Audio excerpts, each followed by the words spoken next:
Hello everyone and welcome to Vlenko's channel. In today's video, I will show you how to fix the issue where only the Windows 11 desktop is showing with no icons visible.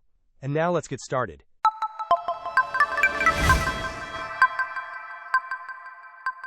Sometimes you might find yourself in a situation where your Windows 11 desktop appears blank, showing only the taskbar but no icons.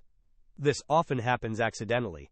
If you right-click anywhere on the desktop and then navigate to View, you might see that the option to show desktop icons has been unchecked.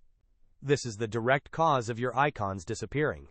To bring them back, the solution is quite straightforward.